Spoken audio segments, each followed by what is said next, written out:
activating our gifts and coming to a place where, whether it's our job or it's some other way of being service, our intrinsic motivation is one of well-being and joy. And that really helps us move into these flow states. In fact, one of the best ways to flow is service flow. There's all these different ways you can get into flow states. You can get into a creative flow state or an athletic flow state, but it's well documented that service is a type of flow state.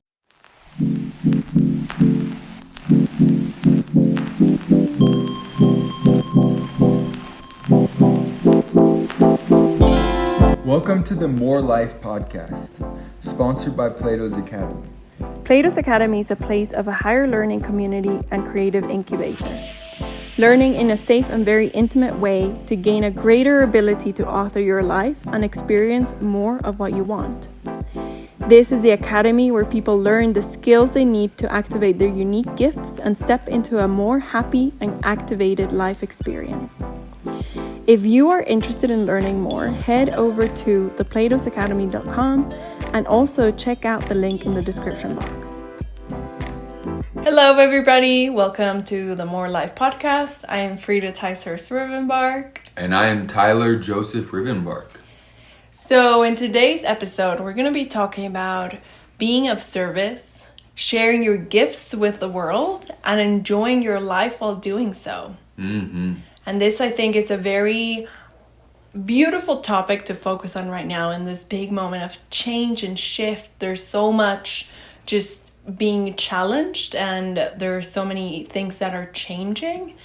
And having a space to reflect on what is it that a life of service looks like for you is a really beautiful opportunity that we all have right now. Exactly. And I think some of the things that we'll really dive into this episode are things around motivation, around new systems, around what it really means to be of service and share your gifts with this world. And also the incredible time of change that we're living in. You know, right now, there's new types of identities that are coming into the mainstream, new ways and people can be. And the World Economic Forum even said that 65% of grade schoolers, when they grow up to be adults, they'll be working jobs that have not been invented yet. Right. So the type of work that people will be doing, the ways that we will be living in the world will be vastly different in a very short period of time. And that definitely speaks to our previous episode about the unknown, right? And that looking at that unknown as an opportunity, right? Rather than just it's not really a challenge. Right now we're in this immense pool of opportunity. And being able to come back to the truth of the service you want to give to the world, which is also service to your well-being and your, your spirit and your purpose in life. It's such an important invitation, right? And being of service looks like many different things for many different people. This doesn't mean that you need to quit your job and now become a volunteer, right? That's not the only form of service that we have. And that's, I think, why this episode is so exciting, because we actually can realize that our lives, us being alive, is service. So how do we activate that even more so we fully channel the gifts that we have, our abilities, competencies, to offer them to the world that also reflect back to us? It gives us that sense of purpose. It, motivates us to know that we're living a life that we truly believe in while making an impact and shaping how we leave the world behind. Exactly. And I think, there's some foundational pieces that we might offer you on how to really share your gifts with the world in a greater sense. And,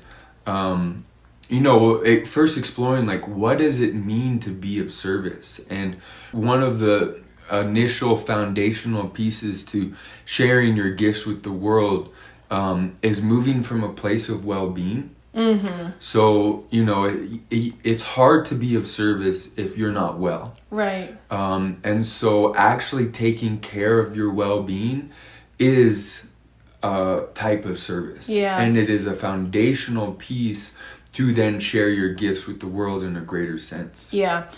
Something that's been very helpful for me is to understand the giving and receiving as actually a cycle, right? It's not one or the other, but actually they both come together. And it doesn't need to be instant, right? It's not like I'll give you this and right away you need to give me this. But approaching your life and approaching this theme of service in that way. And well-being is the thing that fuels back, right? Fills up the well for you to keep giving. Right? So taking care of yourself is the foundational step of being of service. This is so beautiful. One of the ways that we can, avoid burnout is actually activating our gifts and coming to a place where, whether it's our job or it's some other way of being service, our intrinsic motivation is one of well-being and joy. And that really helps us move into these flow states. In fact, one of the best ways to flow is service flow. There's all these different ways you can get into flow states. You can get into a creative flow state or an athletic flow state, but it's well documented that service is a type of flow state. And so when we're working jobs that are not fulfilling, we're maybe motivated by shoulds, which is a sense of guilt or shame. It's hard to keep that up. You got to have a lot of coffee and go, keep going and having things that are really pushing you to do that type of work versus in alignment with your true gifts and purpose in this world allows your service to come out in a way that really is sustainable. That's really beautiful. Another big piece that I think is also really foundational is exploring if your life is motivated by shoulds, right? Or what it's been imposed as this is the life that you have to create. Or if you have moments in your life where you're just checking in with yourself and really asking, what is it that I want to do today? How do I want to participate in life, right? When you wake up in the morning or in any given moment right now as you're listening this, having that second of checking in, how do I want to participate in life in an intentional and loving way that honors my gifts, my purpose, my mission in this beautiful life? Yeah. Right? That piece and creating more and more spaces where you can come back to that, right? Come back to asking that question and noticing there's nothing wrong if you're living a life of shoulds, right? If you have a job that it pays the bills and it's okay, but it's not the thing that you want to be doing for the rest of your life, there is no judgment, right? What we're saying here is you get to also activate the parts where the why is the unshakable aliveness of why you're here right now, right? You can have both if that's what you want. And it starts with taking care of your well-being and getting really honest and asking those questions. What is it that I truly want to participate in? Exactly. And a really, really beautiful things that you just shared there. And one of the ways, if we're talking about job or career or right livelihood or making an income, one of the simplest ways we can frame that is, what is the value that you want to bring to the world? What is your value prop, your value proposition? And really thinking about that can be an incredibly helpful place for you to start to look at what gifts you may not be expressing to the world. Right. Know? And so if you're working a job that you really don't like doing, or you're making money in a way that you don't like doing this, we're inviting you into an opportunity to explore what is a more enjoyable, sustainable way that you can share your gifts with the world and bring value to the world. This is also really inspiring to think that our ability to ask these questions, like what do we want to do, who do we want to be, they usually happen when we're younger, right? And a lot of the work that we're doing is to unlearn that question has a timeline. There is an infinite way for you to express who you are, and change is the only constant. So being able to come back to that self-discovery and self-exploration, it's one of the greatest gifts we have as humans, right? We are just, there's so many layers to who we are that question is not just when you're choosing a career, but really at any given moment of your life, if you're feeling this longing or this desire that there's something greater for you, that's the question brewing in yourself, right? What is it that I want for my life? And it's available in, at any given moment of your life. Yeah, for sure. Really having that self-discovery practice is a powerful way to up-level your life. And maybe, this could be around job or career, profession, vocation, or it could be around hobbies and things you just want to express in the world.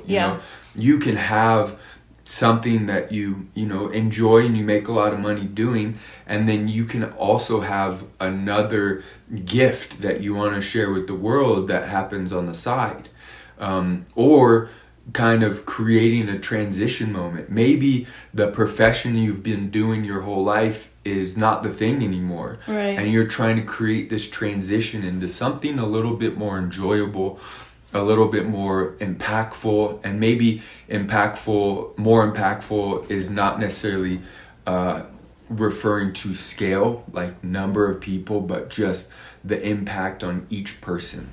And this really inspires me to share the work we do around deep work, and the practice of focus on bringing your gifts into the world. And a lot of jobs today and a lot of our world is just so distracted. It's social media and emails and task switching and all these ways that it's hard to focus, and really the way that we bring our gifts into the world is through greater levels of focus, greater levels of channeling.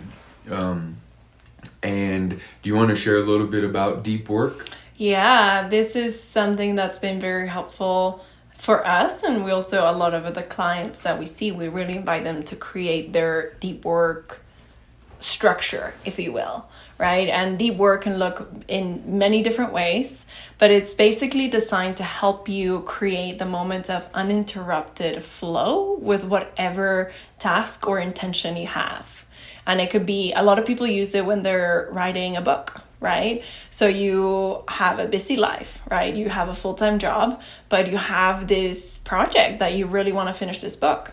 So deep work might look like waking up in the morning, and the first hour is around meditation and kind of like coming into your center, cleaning, starting the day.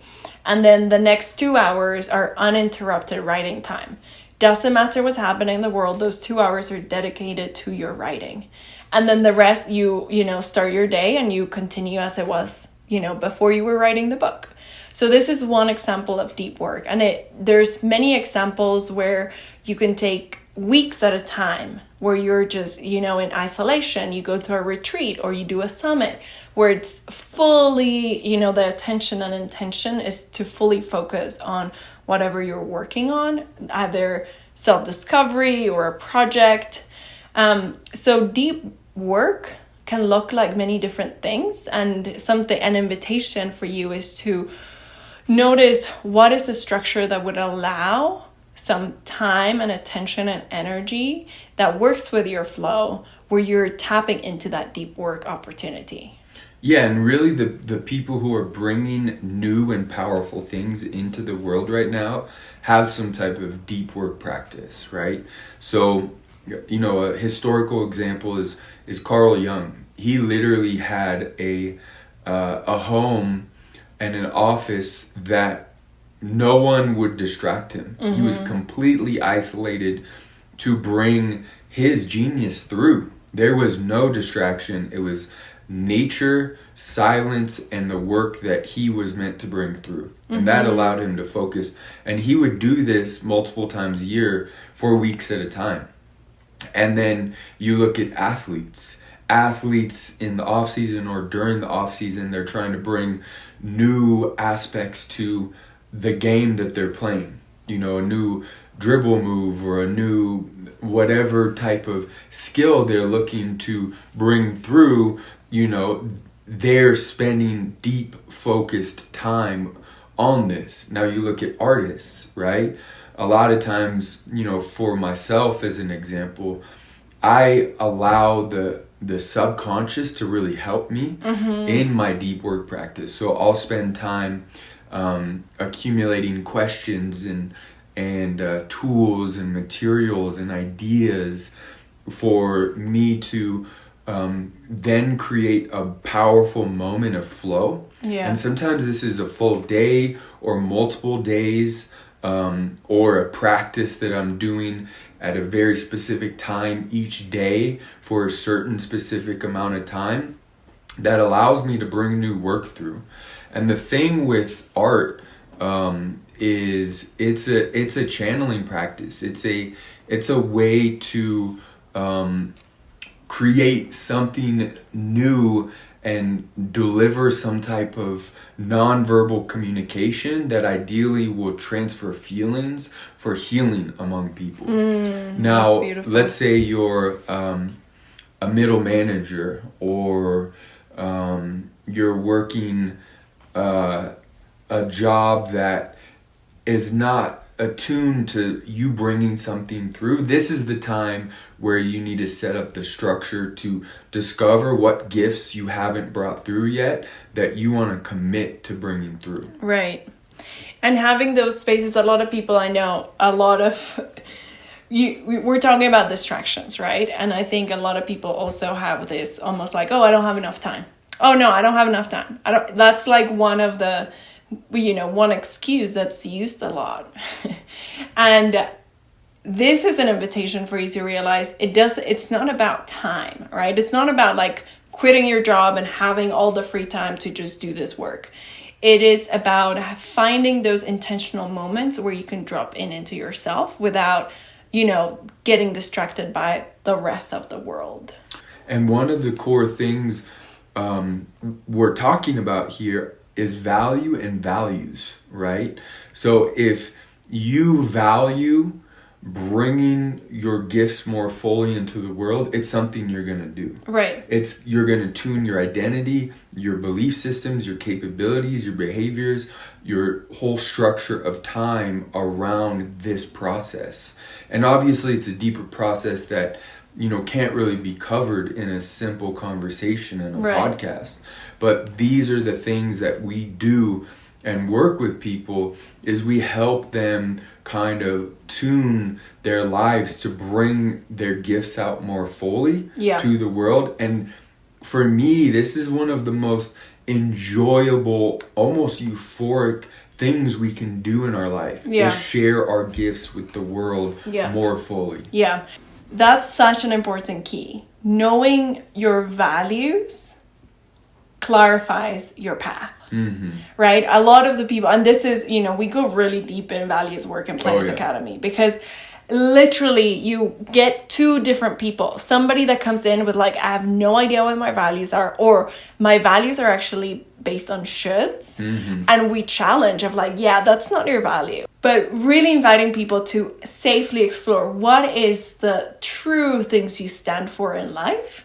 And the moment they take the space and claim it, right? This sense of like, this is fully me and I am honoring fully who I am, their path starts to open up. Yeah. Right? This is like one of the key fundamental things, getting clear on truly what your values are and doing any work around obstacles for you to fulfill that, right?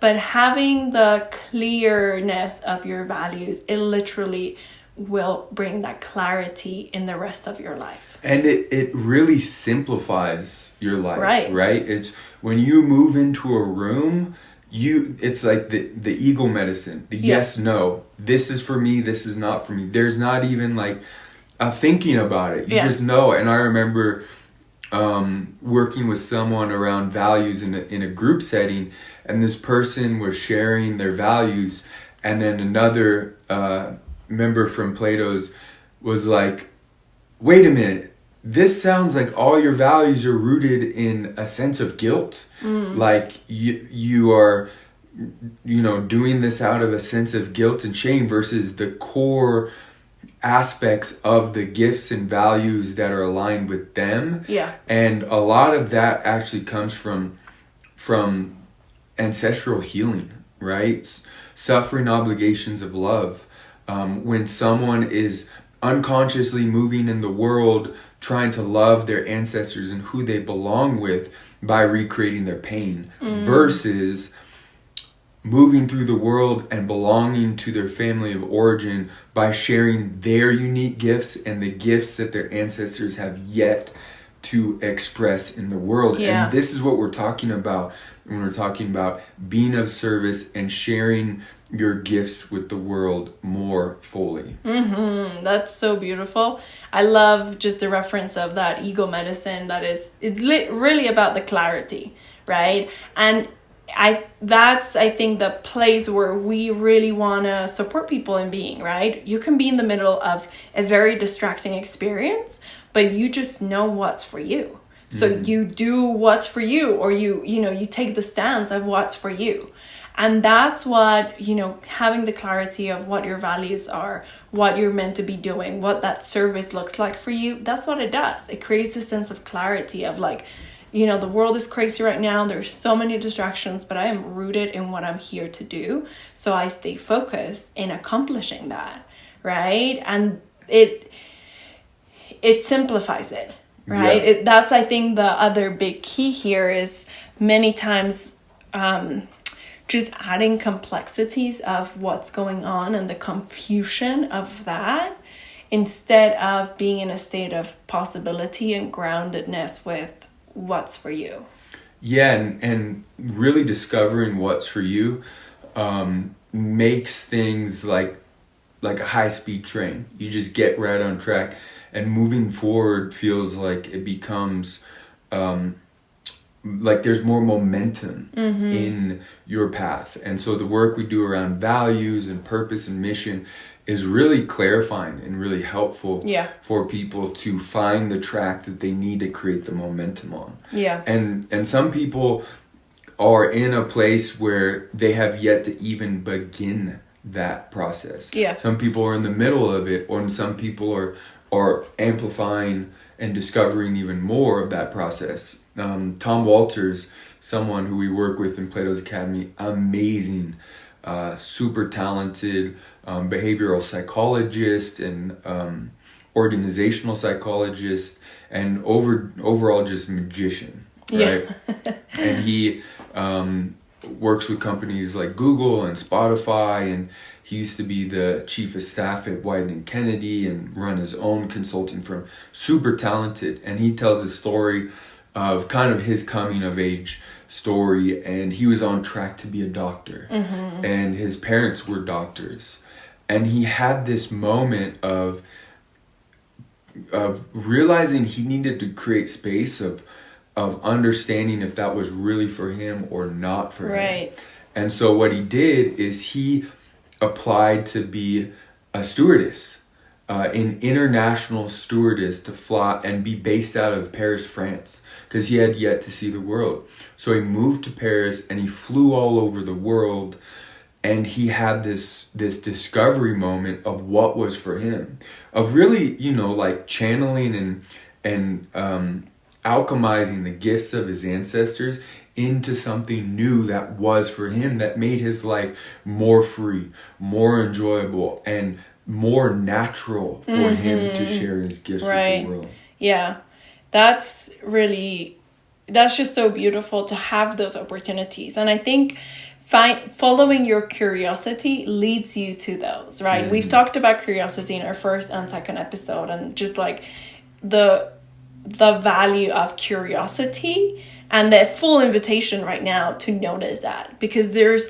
you're being moved to certain places, and your interests, right? Your capabilities, your experiences, they're all informing how you can keep growing as a person, right? So part of finding what your true form of service is, values is one.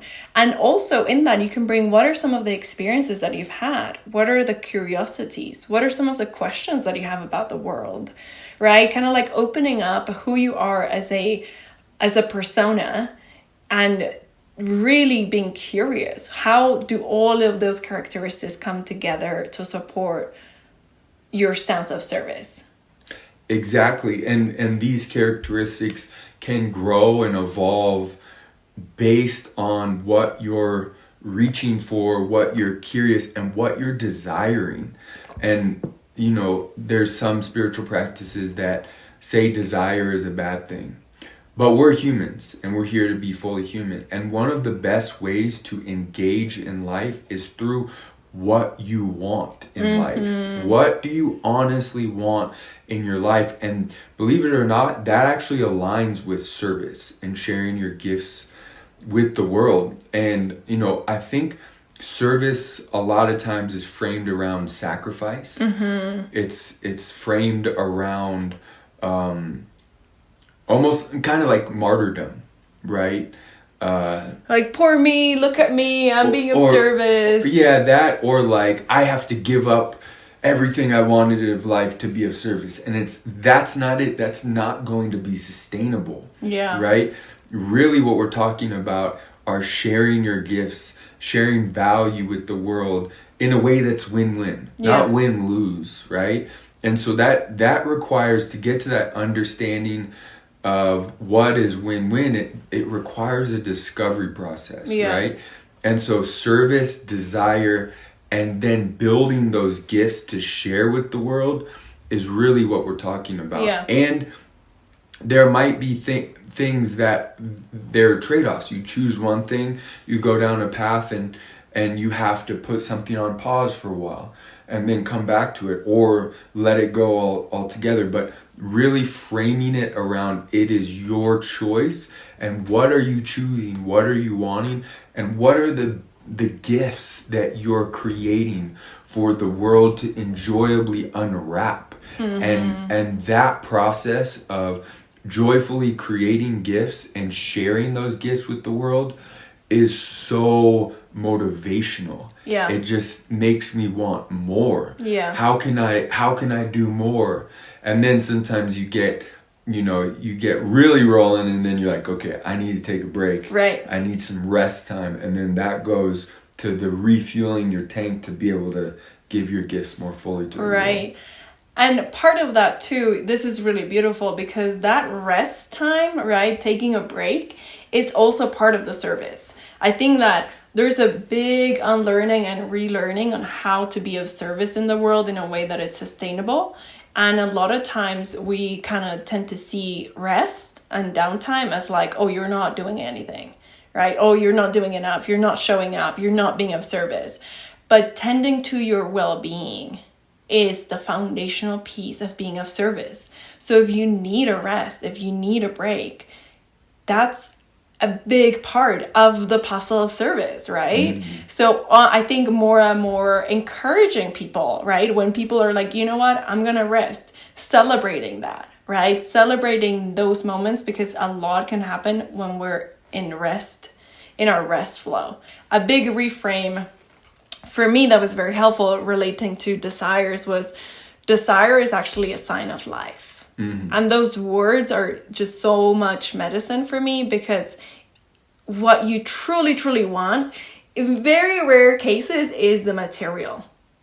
Right? It's really not about that. Like, you can have it all in the material form, and then if you're not happy, you're still going to be like searching for something, right? So the wants are so invited in this conversation. They're so important. And the whys, the deep why of why you're here, why you're alive, what do you want to do, it's not something that is material, right? And this conversation, I think it's really an invitation to go deeper into what is that, right? That happiness, that love, that expression, that it's inside of you. Yeah, that's really well said. And I really love what you said. Desire is a sign of life, right? Mm-hmm. And also a lot of times, in our consumer culture, we're bombarded by marketing and shoulds and all this stuff. And basically the whole marketing system is set up to say you're not enough, and if you buy my product, you're enough, right? That, and so letting that go is a huge thing to really, again, dive deeper into this discovery process. What would you like? What is your desire? And then what will having that do for you? Mm-hmm. If you're reaching for being some giantly successful figure in hopes of, showing your family of origin that you belong, maybe there's a deeper discovery process of what would you like and what will having that do for you? Yeah. And then what will having that do for you? Right. Going if you're deep into that question. If you're wanting a red Ferrari and you just want it to be seen and heard and celebrated, you actually want to just be seen and heard and celebrated. Yeah. If you're wanting a more enjoyable path of service, that is a little bit more root, right? That's a little bit more core. And so the material things are totally valid and valuable experiences and acceptable. But what are the material things doing for you? What is your profession doing for you in the world? What is your life in general? What do you want it to be about? Yeah. And what will having that do for you, and what will having that do for the world is something to start to explore. So if you're doing something that you love, keep going, right? If you're doing something that you don't love, ask some questions about what would you really love to do with your life. Right. That conversation definitely invites the honesty of where you're truly at, right? The honesty of who you are, of what's present for you. And a lot of the work that we do is inviting honesty in present state and honesty in future state, mm-hmm. right? Like the example of the red Ferrari is like, that's not fully honest of what you want in a future sense, right? There's something deeper there that is really your desired experience.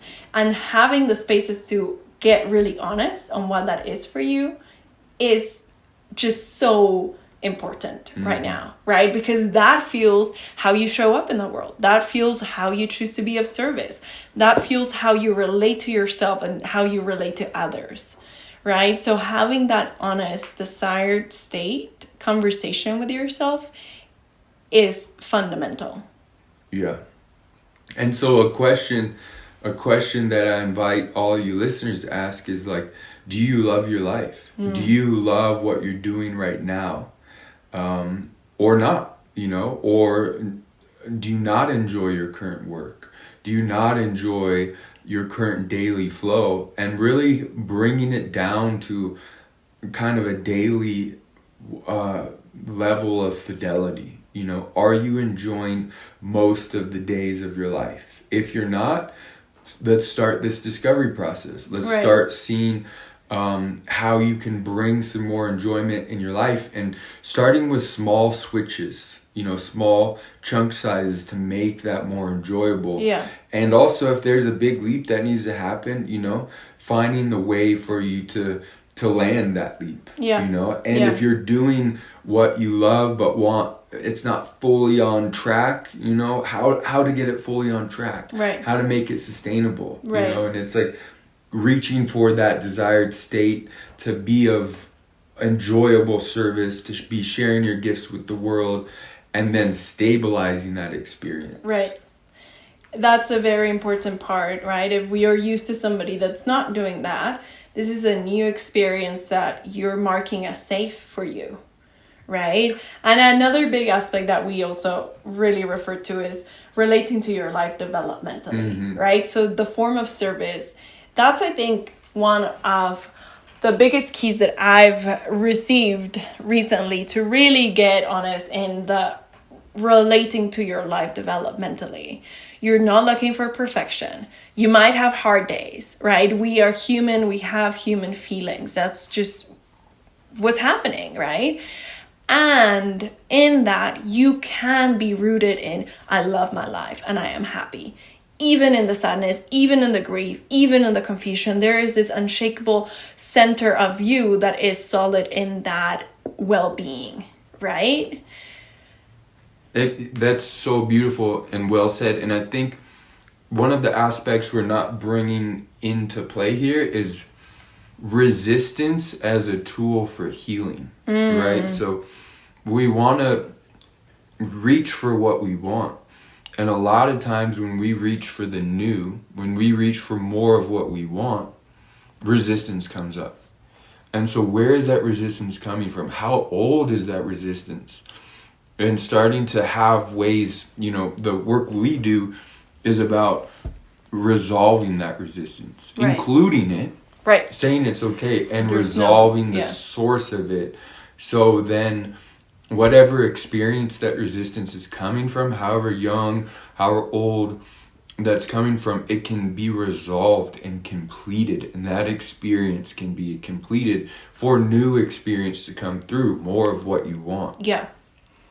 And so, in reaching for what you want more of in your life, resolving the resistance and the traumas and the blocks creates healing, creates a more loving heart, a more spacious being, which allows the receiving and giving to happen a lot more, and the sharing of your gifts and being of service a lot easier. Right. It's hard to be of service if, someone is coming from a place of hate or of lack or all these things. That's fine too. You can be of service, but the more you're reaching for what you want, the more you're letting the healing happen through that process.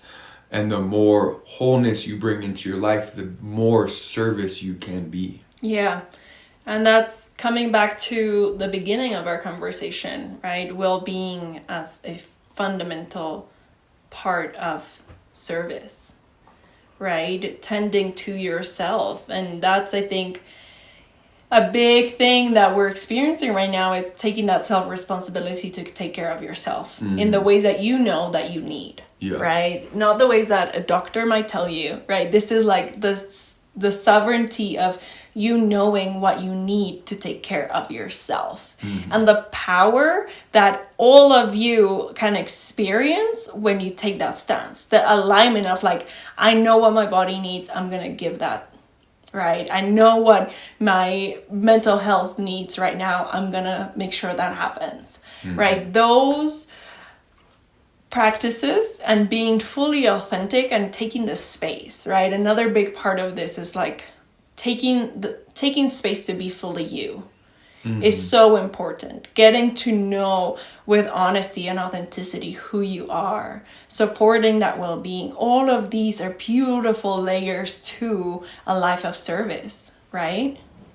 Yeah, and part of that is like talking about being of service and really sharing your gifts. I think there's a level of humility that can come through. Yeah. A level of not taking things personal, but being confident in the gifts you're sharing more fully. Yeah. Right? So when you're sharing your gifts, when you're focused on value, when you're focused on being of service, you're not taking the feedback as personal attacks, right? Yeah. You're taking it as an examination to be able to give your gifts more fully and to create and adjust, right? And so the well-being part is incredibly valuable as a core form of service. If you walk into a room of people who are not well and they're battling and fighting and they're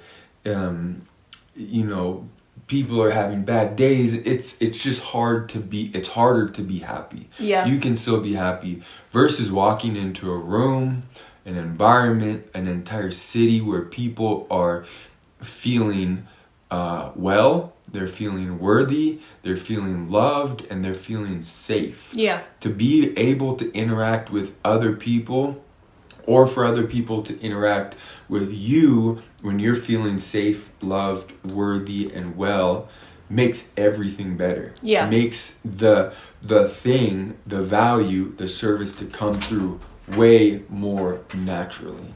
Yeah, that is such an important piece. I recently was having this conversation with somebody, and at the end of the call, they were like, oh my goodness, your enthusiasm is just very helpful for me right now. I'm having a bit of a struggle at home, and it's just very hard. And then immediately after we went off the call, she said that the ads popped this research that basically said being around happy people makes you happy, right? And that was, still creepy, but a very beautiful noticing of the information, right? That it's out there for us to notice that well-being amplifies well-being. Mm-hmm. And a phrase that we say a lot is adding to the pot of well-being. There is a lot of space when we're dealing with well-being. There's no competition, there's no jealousy, there's no I need to take it out, right? Because it actually amplifies, right? It multiplies. It's like we all get the well-being. Yeah. And that's what that's the lens that we're coming in through with service, mm-hmm. right? That well-being that amplifies things, that creates more of, rather than in a, scarcity way of how are we going to do this, right? Exactly. It's like connecting to the ultimate Wi-Fi, right? Connecting to source and connecting to where all the energy actually comes from, And so, finding that place where we're connected to, the big well-being, and that is the place where we're downloading the things we need, we're receiving the things we need versus needing to take it from other people. Having the things come from other people, yeah, but in that connection with all that is, versus having to try to take, or people who are not wanting to give those things, And I think a reframe is instead of feeling like you have to be of service to self first, finding that fullness where you can be in service to others in service of yourself, right? The being of service to others when you're in that service is so rewarding that it's actually service to you. Mm-hmm. And that just, again, reinforces the motivation, reinforces the sustainability and the naturalness of being in service and sharing your gifts with the world. Yeah. What you really enjoy bringing value to the world. Yeah. And that could be new products, that could be art, that could be books, that could be music, that could be things I don't even know about yet. Right. But focusing on that space is the key. Yeah. So we really want to invite you to take a moment and really just feel in you, what is a gift that you want to offer? What is value that you want to see in the world? What are experiences you want to be part of? Get curious, and what is it that you want more of in life with this lens of, is it supporting your well-being? Is it activating something in you that you feel just this generous energy flowing and you participating from this beautiful, loving place? That is a beautiful noticing and a moment for you to find more clarity, practice that self-discovery, and activate your curiosity to give you information on what are certain things that are important for you. And feel free in this discovery process to start small or start big. Start wherever it feels like the most energy, and really enjoy this, and let us know what comes through. Let us know if something you have not thought of yet comes through, or a new motivation to start what you've always wanted to start comes through. This is the invitation for you to get really good at listening to your authentic voice, and that knowing that only you have of what's for you to do. And that's where we want to invite you to go. Well, thank you so much for tuning in into episode 3 of the More Life podcast. We will be launching more episodes soon, and we're really grateful for all of you tuning in and downloading and sharing and all the feedback. It is so good. So thank you for coming with us in this journey. We just want to invite you to subscribe to our channel, keep sharing it, and help us move this message to where it needs to go. And we're super excited because we will be bringing guests really soon. So stay tuned. There's a lot of people that we just want to share, their form of service and their value with you and promote that and just keep supporting that. So we're excited to share that with you. Thank you so much for tuning in, and we'll see you next time. Are you enjoying this podcast? Please share it with your community. Help us spread our message to more people that would benefit from it. If you are enjoying the material we are sharing in this podcast, you are definitely going to get a lot out of our 4-month summit. We want to invite you to check it out and apply to our upcoming cohort that starts at the end of September. And as a thank you for listening to our podcast, we want to give you the early bird pricing. So head over to theplatosacademy.com and submit your application to enroll.